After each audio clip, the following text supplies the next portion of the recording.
समझ नहीं पा रहा हूँ, कोशिश करूँगा कि आपको बोर ना करूँ, कम समय में अधिक से अधिक जानकारी दे पाऊँ इस बढ़िया इंडस्ट्री के बारे में, इस भविष्य की इंडस्ट्री के बारे में, जिसके सभी एक पात्र हैं, एक भाग है डायरेक्ट सेलिंग।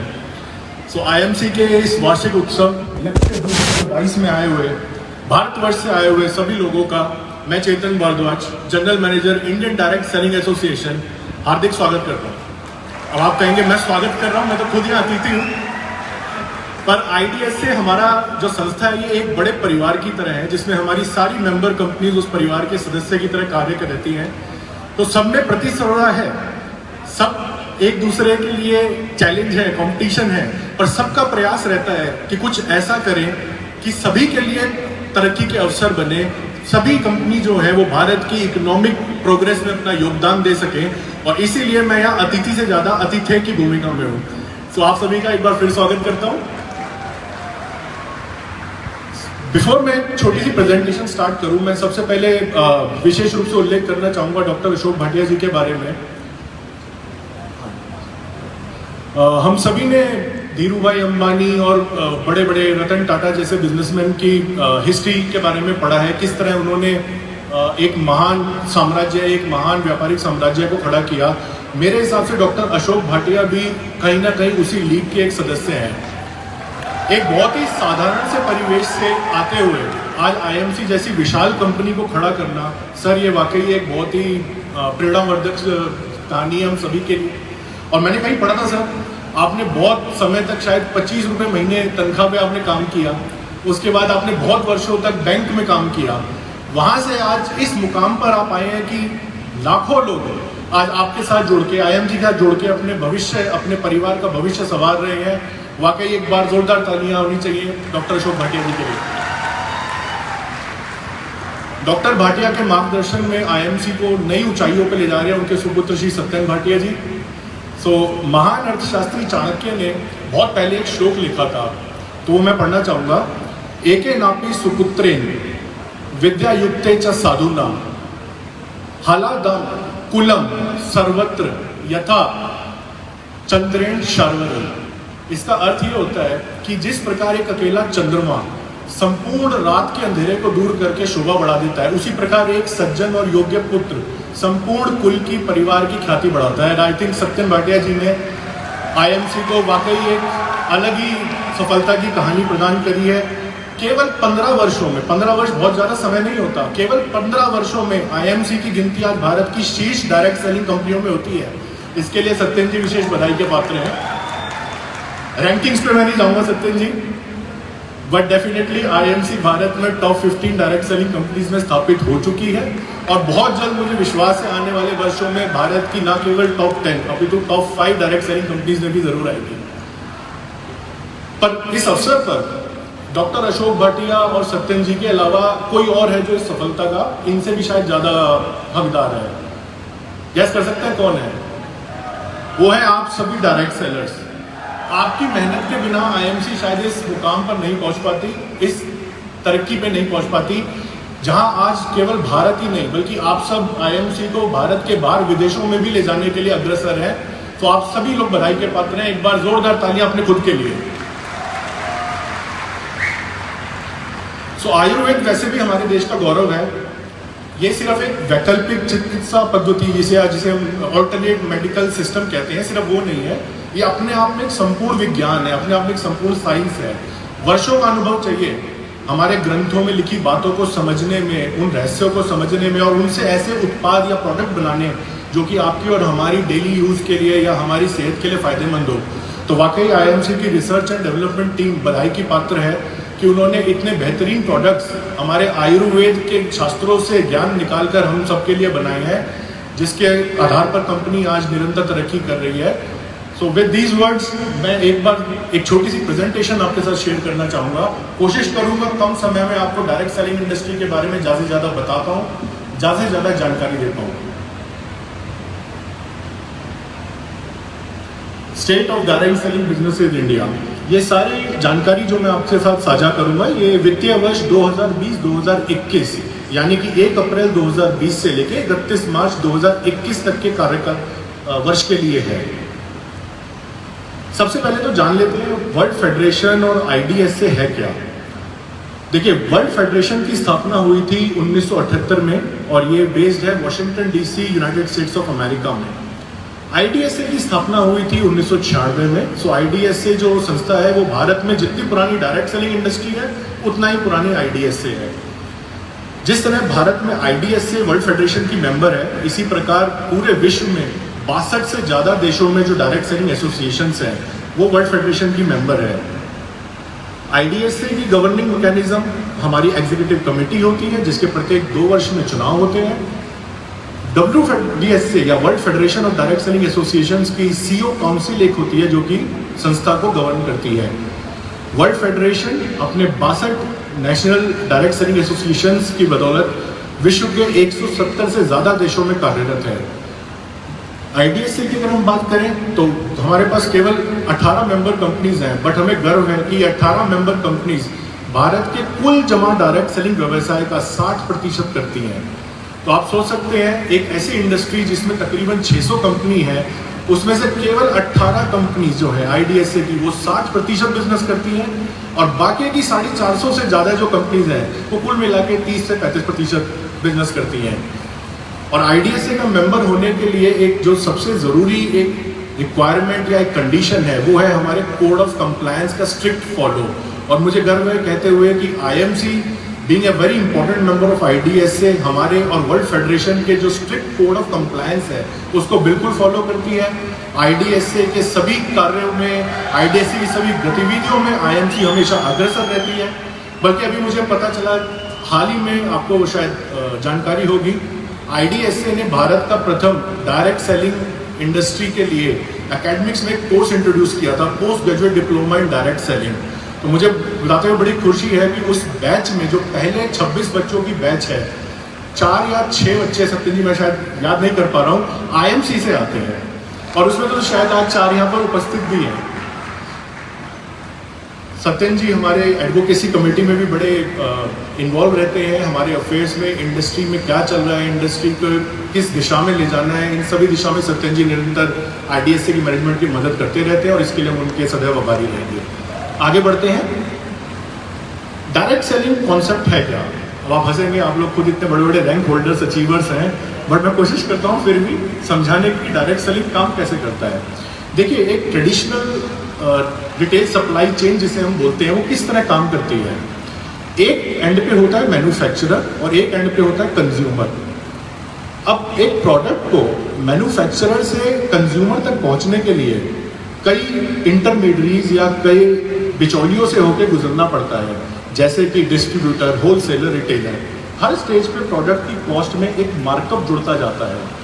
डायरेक्ट सेलिंग क्या करती है, इन सभी इंटरमीडिएट्स को या इन सभी बिचौलियों को हटा देती है और मैन्युफैक्चरर और कंज्यूमर को अपने एक डायरेक्ट सेलर नेटवर्क के थ्रू पास में ले आती है। इस वजह से डायरेक्ट सेलिंग कंपनी जो है वो उत्कृष्ट क्वालिटी के प्रोडक्ट बहुत ही अफोर्डेबल कीमत पे अपने कंज्यूमर्स को सप्लाई कर पाते हैं और इसीलिए हम डायरेक्ट सेलिंग को भविष्य का बिजनेस कहते हैं।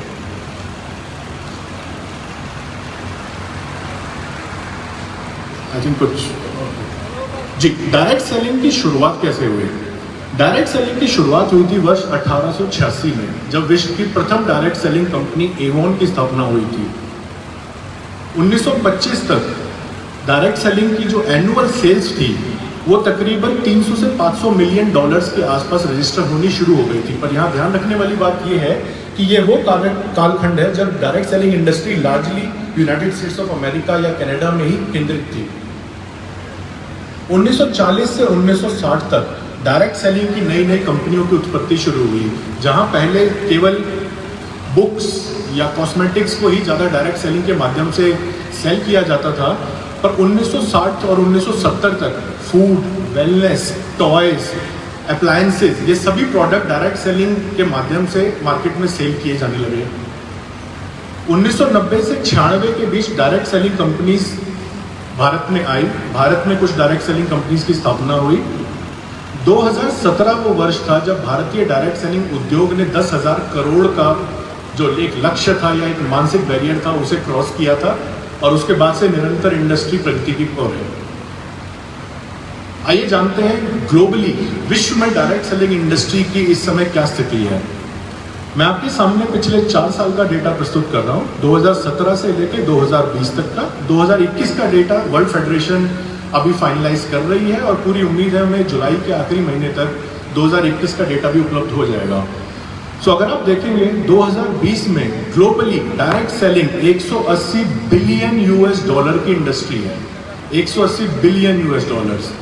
इसमें आपको ध्यान देने वाली बात यह है कि ये जो फिगर्स हमने आपके साथ शेयर करी हैं, इनमें चाइना का हमने परसेंटेज कैलकुलेट नहीं किया है। अगर हम चाइना का इसमें इंक्लूड कर देते हैं तो इंडस्ट्री का जो साइज है वो थोड़ा सा और बढ़ जाता है। ग्लोबली अगर हम बात करें डायरेक्ट सेलिंग विभिन्न महाद्वीपों में किस तरह से कौन सा महाद्वीप या कौन सा क्षेत्र जो है वो डायरेक्ट सेलिंग में सबसे ज़्यादा योगदान कर रहा है। एशिया डायरेक्ट सेलिंग में डायरेक्ट सेलर्स के नंबर और डायरेक्ट सेलिंग सेल्स में नंबर 1 है। 43% पूरे विश्व की direct selling sales Asia region से आती है। इसके बाद आता है अमेरिका, जिसमें नॉर्थ अमेरिका साउथ अमेरिका दोनों रीजन है। 36% पूरे विश्व की direct selling sales in America region से आती है। यूरोप 20%, अफ्रीका और मिडल ईस्ट लगभग 1%। कौन सी प्रोडक्ट कैटेगरीज हैं जो विश्व में डायरेक्ट सेलिंग चैनल के माध्यम से सबसे ज़्यादा विक्रय की जाती हैं? वेलनेस 36% पूरे विश्व की डायरेक्ट सेलिंग सेल्स अकेले वेलनेस सेगमेंट से आती है। Cosmetics 26%, house hold goods 14%, clothing 4%, financial services लगभग 4% और अदर्स लगभग 14%। Globally number of direct sellers पूरे विश्व में इस समय 12.5 करोड़ से ज़्यादा एक्टिव डायरेक्ट सेलर्स हैं। अगर हम बात करें 26% इन 12.5 करोड़ डायरेक्ट सेलर्स में से मेन है और 74% वुमेन है। डायरेक्ट सेलिंग इंडस्ट्री अपनी उत्पत्ति से ही जो हमारी महिलाएं हैं उनको एक वैकल्पिक आय का स्रोत बनाने में विशेष भूमिका अदा करती रही है और भारत में भी लगभग 25 वर्षों तक महिलाओं की जो संख्या थी वो अनुपात में पुरुषों से ज़्यादा रही है, पर पिछले 2 साल से ट्रेंड थोड़ा चेंज हो गया है, उसके बारे में मैं आपको बताऊंगा। किस एज ग्रुप के लोग डायरेक्ट सेलिंग इंडस्ट्री ज्वाइन करते हैं? तो अगर हम ग्लोबली 12.5 करोड़ डायरेक्ट सेलर्स की बात करें तो जैसा कि आप देख सकते हैं लगभग प्रत्येक आयु वर्ग के लोग डायरेक्ट सेलिंग इंडस्ट्री के साथ जुड़े हुए हैं। आयु वर्ग 35 से 44 के बीच सबसे ज़्यादा 26% डायरेक्ट सेलर्स आते हैं, 45 से 54 के बीच 25%, 55 से ऊपर लगभग 23%, 25 से 34 19% और 18 से 24 7%। तो डायरेक्ट सेलिंग लगभग हर आयु वर्ग के लोगों को अपनी ओर आकर्षित करता है। हर आयु वर्ग से जुड़े लोग डायरेक्ट सेलिंग व्यवसाय के साथ जुड़े हैं और एक अपने परिवार के लिए, अपने खुद के लिए एक वैकल्पिक इनकम का सोर्स अर्जित कर रहे हैं। अब बात करते हैं भारतीय डायरेक्ट सेलिंग उद्योग के बारे में वर्ष 2020-21 के लिए। आपके सामने मैं डाटा प्रस्तुत कर रहा हूँ लास्ट 4 सालों का, फाइनेंशियल ईयर 2017-18 से लेकर फाइनेंशियल ईयर 2020-21 तक के लिए। तो जैसा आप देख सकते हैं 2017-18 में जहां भारतीय डायरेक्ट सेलिंग उद्योग 11,670 करोड़ पे इसने अपनी उपस्थिति दर्ज कराई थी। हाल ही में रिलीज हुए 2020-21 के सर्वे के हिसाब से डायरेक्ट सेलिंग भारतीय डायरेक्ट सेलिंग उद्योग 18,000 करोड़ का डेटा पार कर चुका है। अगर हम इसकी CAGR कैलकुलेट करें तो इन 4 वर्षों में डायरेक्ट सेलिंग उद्योग 15.68% की CAGR से बढ़ रहा है। कौन सी प्रोडक्ट कैटेगरीज हैं जो भारतीय डायरेक्ट सेलिंग उद्योग में या भारतीय डायरेक्ट सेलिंग कंपनियां जिनका सबसे ज़्यादा बिक्री होती है? सो इसमें भी ग्लोबल लेवल की तरह वेलनेस 58% सेल आती है, कॉस्मेटिक्स 22% की सेल्स आती है। सो अगर हम इन 2 कैटेगरीज की बात करें, वेलनेस और कॉस्मेटिक्स, ये 2 कैटेगरी ही भारतीय डायरेक्ट सेलिंग उद्योग के लगभग 80% बिजनेस पे इन 2 कैटेगरीज का कब्जा कह लीजिए या भागीदारी कह लीजिए। इसके बाद हाउस होल्ड गुड्स हैं, फूड एंड बेवरेजेस हैं, होम केयर है और अदर सेगमेंट्स भी हैं।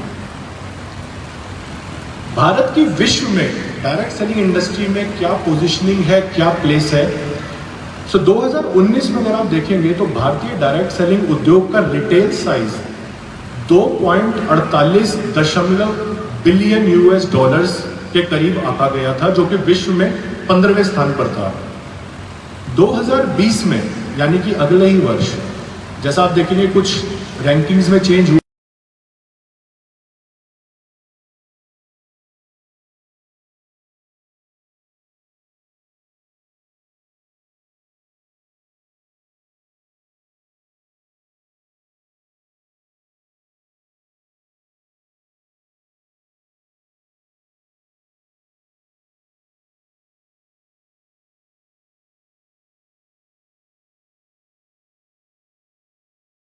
विश्व के टॉप 10 देशों में अपनी जगह बना चुका है।